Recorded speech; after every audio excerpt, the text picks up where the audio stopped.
నమస్కారం అమ్మ. శ్రీమాత్రే నమః. నమస్తే అమ్మా. అమ్మ, లక్ష్మీదేవి చంచలమైంది అని అంటూ ఉంటారు కదా, మరి ఇంట్లో లక్ష్మీదేవి స్థిరంగా ఉండాలంటే ఏం చేయాలంటారు? లక్ష్మీదేవి, మహాలక్ష్మి ఇద్దరుంటారు. విష్ణుపత్ని లక్ష్మీదేవి చంచలమైనది. అమ్మవారి యొక్క శక్తితో కూడిన మహాలక్ష్మి చంచలమైనది కాదు. ఫస్ట్ డిఫరెన్స్ తెలుసుకోవాలి. మీరు లక్ష్మీదేవిని ఆరాధిస్తున్నారా, మహాలక్ష్మిని ఆరాధిస్తున్నారా? ఇప్పుడు మనకి కొల్హాపూర్ మహాలక్ష్మి శక్తిపీఠం అని ఉంది. శక్తిపీఠం అంటే ఏది? అమ్మవారి యొక్క శక్తి స్వరూపం. ఆవిడ మహాలక్ష్మి. మనం మహాలక్ష్మి, మహాకాళి, మహాసరస్వతి అంటాం. వీళ్ళ ముగ్గురు ఒకటే. వీళ్ళ ముగ్గురులోనే లక్ష్మీదేవి ఉంటుంది. విష్ణుపత్ని లక్ష్మీదేవి వేరు. అవునా? విష్ణుపత్ని చంచలమైనది. ఎందుకంటే ఆవిడ మన దగ్గరే ఉండిపోతే మళ్ళీ ఆయన దగ్గర ఎవరు ఉంటారు చెప్పు? అది మనం ఆలోచన చేయాలి కదా. నారాయణ దగ్గర కూడా వెళ్తుంది ఆమె వెళ్ళి వస్తుంటుంది అనమాట. రెండు వైపులా బ్యాలెన్స్ చేస్తుంటుంది. ఇక్కడ ఇంట్లో ఆడవాళ్ళు ఎలా ఉండాలి అని అంటే గృహలక్ష్మి గృహే గృహే అన్నారు. అంటే ఇంటి ఆడవాళ్ళే ఇంటికి లక్ష్మి. ఫస్ట్ మనం అది తెలుసుకోవాలి. మనకు అది తప్ప అన్నీ తెలుస్తాయి. నిజమే కదా. ఉదయాన్నే లేవాలి, శుద్ధిగా ఉండాలి, ఇంటిని శుద్ధిగా పెట్టుకోవాలి. ఇవన్నీ అందరూ చెప్తాం. మనం ఎలా ఉన్నాం ఫస్ట్. ఇప్పుడు ఇంట్లో ఆడవాళ్ళు లేచిన తర్వాత మనం నీట్గా లేని వాతావరణం ఉంటే ఇంట్లో ఎట్లా ఉంటుంది? నెగిటివ్ ఎనర్జీనే ఉంటుంది. నువ్వు లేచి గోలగోల చేస్తూ పొద్దున్న లేచినప్పటి నుండి గట్టి గట్టిగా అరుస్తూ ఏదో మనమే పని చేస్తున్నామా లేదా అన్నట్టు ఫీలింగ్ ఇస్తాం మనం ఒక టైంలో. అందరికీ వర్తిస్తుంది ఇది, నువ్వు నేనని కాదు. చిరాగ్గా ఉంటాం లేచి. అలా ఉండకూడదు. కానీ చాలామంది అలానే ఉంటారు. ఇంకా ఏదో మనమే చేసేస్తున్నాము, మనమే ఇది చేసేస్తున్నాము, అర్లీగా లేసి గట్టిగా అరవడం. ఫస్ట్గా ఆడవాళ్ళు గట్టిగా అరవకూడదు, గట్టిగా నడవకూడదు. ఇంట్లో పాదం సౌండ్ చేస్తూ నడుస్తుంటారు కొంతమంది. అలా నడవకూడదు. ఇప్పుడు మందగమన అంటాం. అంటే ఏనుగు ఎలా నడుస్తుంది? చిన్నగా నడుస్తుంది అనమాట. హంసలాగా నడవాలి అంటారు ఆడవాళ్ళు. ఎందుకు? చిన్నగా నడవాలి, సౌండ్ లేకోకున్నట్టు నడవాలి. గట్టిగా మాట్లాడకూడదు, గట్టిగా అరవకూడదు. ఇలా నువ్వు గట్టిగా పొద్దున లేచినప్పుడు నుండి అరుస్తూ మాట్లాడుతూ చిరాకు పడుతూ ఉంటే ఏం ప్రయోజనం వస్తుంది? అవునా కదా. ఇంకా లక్ష్మి నిలవాలంటే ఎలా నడుస్తుంది? నువ్వే లక్ష్మి. ఫస్ట్ నువ్వే బాగుండాలి. నువ్వు బాగుంటే నీ ఇల్లు బాగుంటుంది, అందరూ బాగుంటారు. ఎలా ఉండాలి? సాంప్రదాయం ఎలా చెప్పిందో అలా ఉండాలి. అలా ఉంటున్నామా? లేదు. బొట్టు పెట్టుకోం, గాజులు వేసుకోం, మంచిగా ఇంట్లో నైటీలు వేసుకొని ఉంటాం. ఫస్ట్ ఆ నైటీలను వదిలేయాలి. అవునా కదా. అంటే నైటీ అంటే నైట్ వేసుకునేదాన్ని మనం ఏం చేస్తాం? 24 గంటలు దాన్నే వేసుకొని ఉంటున్నాం. అది తప్పు. నువ్వు నైట్ వేసుకొని తెల్లారే సూర్యోదయం మునిపే లేసి నువ్వు మామూలుగా నిత్యం నువ్వు ఏ వేసుకుంటావు ఆ డ్రెస్లోకి రా. డ్రెస్లో చీరనే కట్టుకో అని చెప్పాను. ఎందుకంటే అందరూ చీర కట్టుకోలేరు ఈ కాలంలో. మంచిగా చుడీనో ఏదో ఒకటి డ్రెస్సులు ఉంటాయి కదా, అదే లక్ష్మీ కళ ఉండే విధంగా అలంకరించుకుంటే ఆటోమేటిక్గా నీ ఇంట్లో లక్ష్మీ కళ ఉట్టిపడుతుంది. ఇంట్లోకి లక్ష్మీదేవి కూడా వస్తుంది. ముందుగా భార్యాభర్తలు ఎక్కువ గొడవ పడకూడదు. లక్ష్మి నిలవాలంటే ఎక్కడైతే భార్యాభర్తలు సుఖంగా సంతోషంగా మనశ్శాంతిగా, అంటే ఇప్పుడు మీరు అనొచ్చు సుఖము సంతోషం కావాలంటేనే లక్ష్మీదేవి ఉండాలి కదా అనేసి. మనం ఫస్ట్ మనశ్శాంతిగా ప్రశాంతంగా ఉంటే సుఖము సంతోషం ఆటోమేటిక్గా వస్తుంది. దాంతోపాటు లక్ష్మీదేవి కూడా వస్తుంది.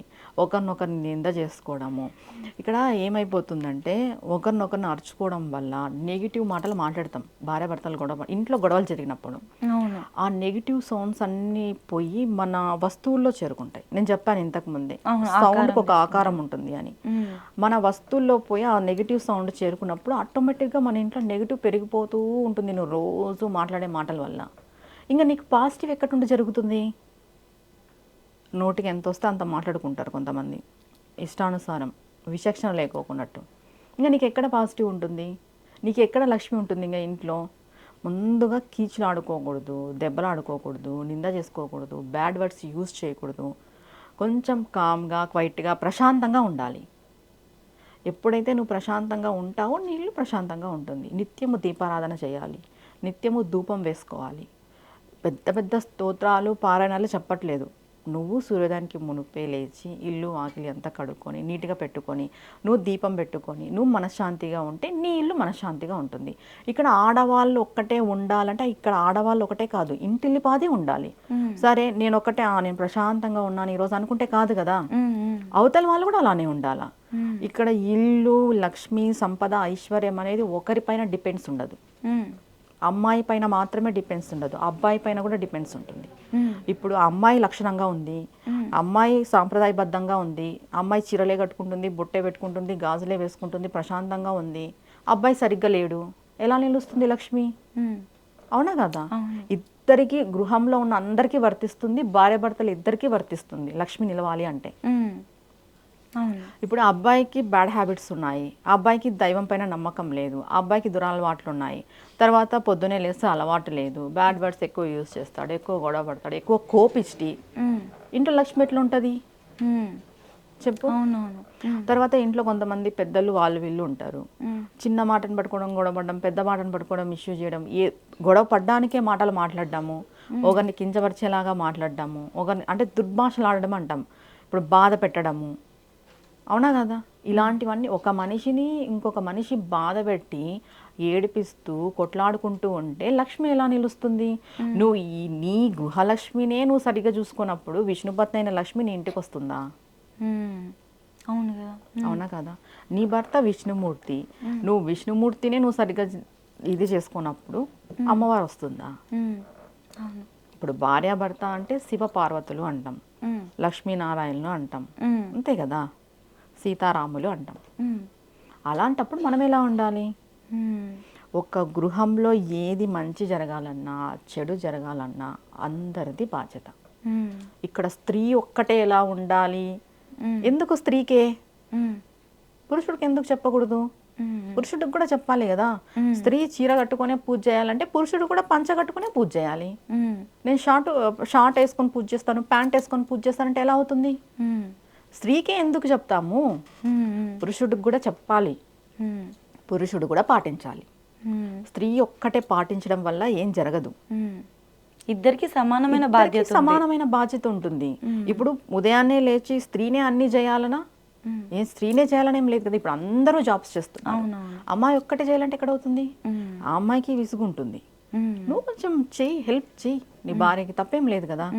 ఇద్దరు కలిసికట్టుగా ఒకరినొకరిని అర్థం చేసుకుంటూ ప్రశాంతంగా ఆప్యాయతగా అన్యోన్యంగా ఉన్నప్పుడు లక్ష్మి వస్తుంది. ఖచ్చితంగా లక్ష్మి వస్తుంది, నిలుస్తుంది, ఉంటుంది కూడా. ఇవి లేనప్పుడే ఇబ్బందులు వస్తాయి. ఇవి ఉన్నాయా మా ఇంట్లో? ప్రతి ఒక్కరు క్వశ్చన్ చేసుకోవాలి. అమ్మాయి లక్షణంగా ఉండాలి, ఖచ్చితంగా లక్ష్మీదేవిలాగా ఉండాలి, అలంకరణ అంతా అలానే ఉండాలి. అమ్మాయిని చూస్తే లక్ష్మి కళ ఉట్టి పడాలి, అబ్బాయిని చూస్తే అబ్బాయిని చూసినా కూడా విష్ణుమూర్తి కళ ఉట్టి పడాలి కదా. మరి నువ్వు షార్ట్ వేసుకొని తిరుగుతాను అంటే ఎట్లా అవుతుంది ఇంట్లో? అవ్వదు. ఇద్దరికి వర్తిస్తుందమ్మా. ఏదైనా కూడా గృహము అంటే అందరి బాధ్యత. అది ఒక చేతితో నడిచేది కాదు సంసారం అనేది, అన్ని చేతులతో నడిచేది. నేను ఇప్పుడు పంచ కట్టుకొని నేను జాబ్స్కి పో అని చెప్పను, చీర కట్టుకొని జాబ్స్కి పో అని చెప్పను. కొంచెం పూజలు వ్రతాలు పూజా కార్యక్రమాలు ఉన్నప్పుడు పొద్దున్నే ఉదయాన్నే పూజ చేసి ఆ బట్టలు మార్చుకొని వెళ్ళండి, అంతే కదా. దీపం పెట్టండి, అబ్బాయిలు కూడా దీపం పెట్టండి. మామూలుగా అంటే యజమాని దీపం పెడితే మంచిది అంటుంటాము, అబ్బాయిలు పెట్టండి. అమ్మాయిలే పెట్టాలా? లేదు కదా. అమ్మాయిలు ఇలా ఉంటేనే లక్ష్మి వస్తుంది అనేది అబద్ధం.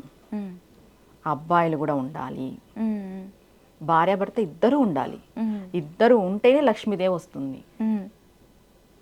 అవునవును, ఇద్దరికి సమానమైన బాధ్యత ఉందని అర్థం చేసుకోవాలి. ఇది నీది ఇది నాది అన్నట్టు కాకుండా ఇద్దరు కలిసి చేసుకుంటే, ఇద్దరి సైడ్ నుంచి అంత ఎఫర్ట్స్ ఉంటే ఖచ్చితంగా ఉంటుంది. కొన్ని ఇళ్ళల్లో మనం చూస్తుంటాం, అబ్బాయిలు త్వరగా లేస్తారు, అబ్బాయిలే పనులు చేసుకుంటారు, అబ్బాయిలే దీపాలు పెడతారు, అమ్మాయిలు వేయదు.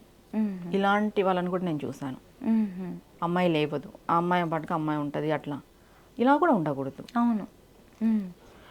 ఉదయం సూర్యోదయానికి మునిపే భార్యాభర్త ఇద్దరు లేచి భర్త దేవుడి రూమ్లోకి వెళ్ళాలి, భార్య తులసి కోట దగ్గరికి వెళ్ళాలి, లేదా భార్య అన్ని సమకూర్చి పెట్టాలి, భర్త దీపం పెట్టి రావాలి. భర్త పూజ భర్తదే, భార్య పూజ భార్యదే.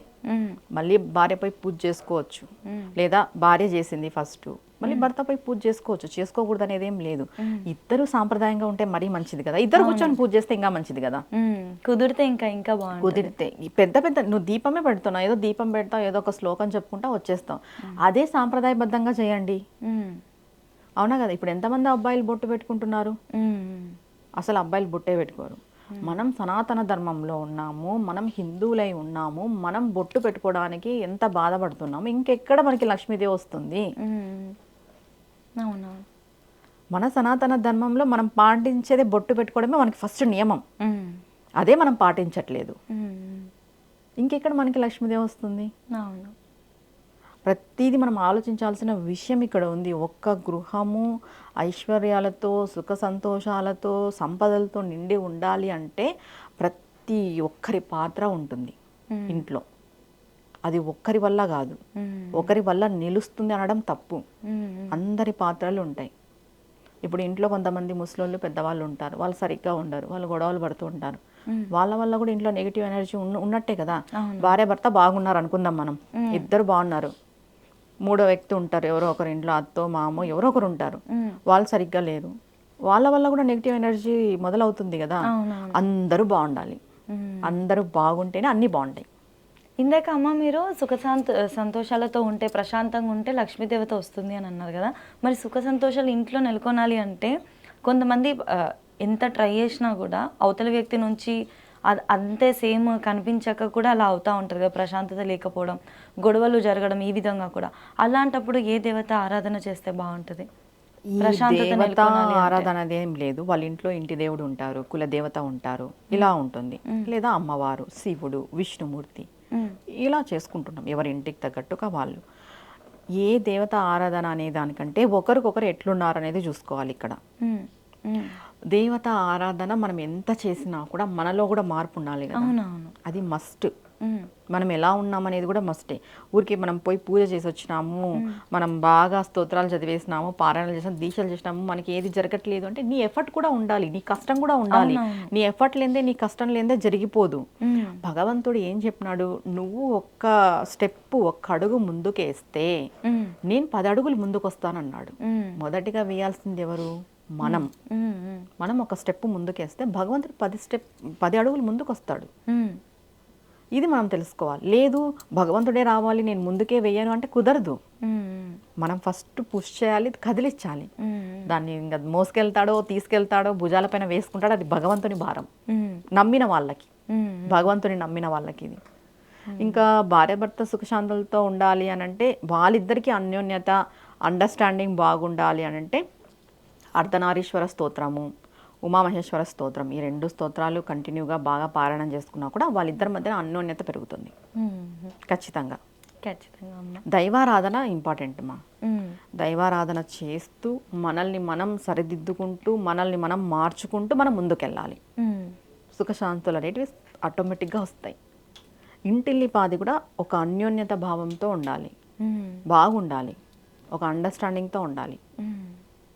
ఖచ్చితంగా అమ్మ, ఎంతో వివరంగా చెప్పారు. ధన్యవాదాలు. నమస్తే అమ్మా.